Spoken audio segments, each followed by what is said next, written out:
Ever wonder about life's mysteries and how what we may not be aware of could be affecting the outcomes of we here on Earth?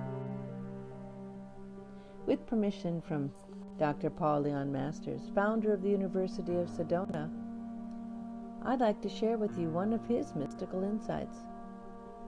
Dr. Masters' mystical insights are based on over 50 years of consciousness research with thousands of his students. Today's subject is based on his conclusions after a half a century of research, and the subject is on love in extremes, lacking it or being it. Who can deny that loving is life's greatest experience, except those persons who, from lack of it, turn to substitutes such as an obsession for power over others through force, intimidation, manipulation, and fear.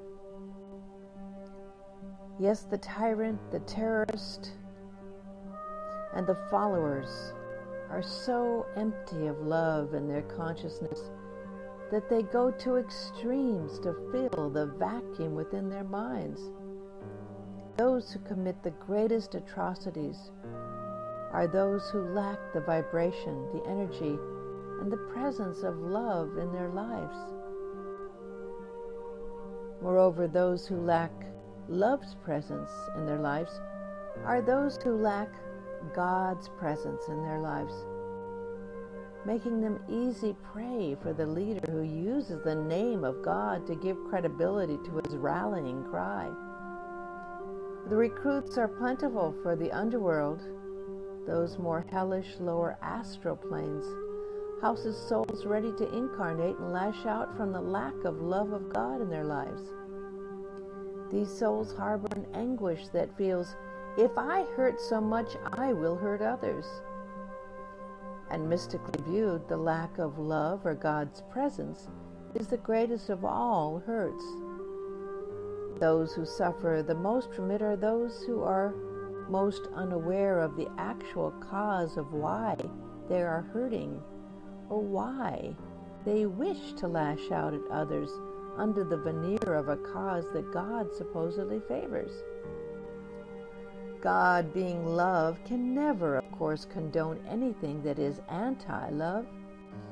For a leader to suggest heavenly rewards for living and expressing the opposite of love or God through the commission of atrocities only demonstrates the total antithesis to love or God's presence, and the great void of love or God that exists in such levels of consciousness. To speak of the value of love is to know something of the presence of God. Only in oneness is love or God possible in one's life. Mystically, there is but one life in this universe. Everything that exists, seen and unseen, in the physical dimension or other dimensions in this universe, or multi-universes, is the same one presence. Love is the experience of oneness, whether for an individual within one's family or for the family of humankind. The biblical quote, "Love thy neighbor as thyself," could be mystically expanded to love thy neighbor as thyself, for thy neighbor is thyself. Mystically, every time you feel love, you are feeling God's presence. When someone feels love, whether it be in a personal love relationship, toward a family member, toward a friend, or in an expanded version to the entirety of humanity, that person is experiencing God's presence.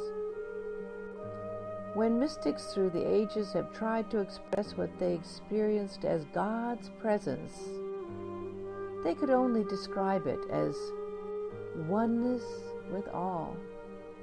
And in that absolute oneness, absolute love. It's very apparent then that the personal ego, which produces a consciousness of division, is the inner barrier to love or God. The less personal ego, the more presence of love or God. When the personal ego has been replaced with God's love or presence, then a person is the embodiment of love or living God's presence. One's life then is the expression of love or God, not confined to only a small, select circle, but for the greater good of all humanity.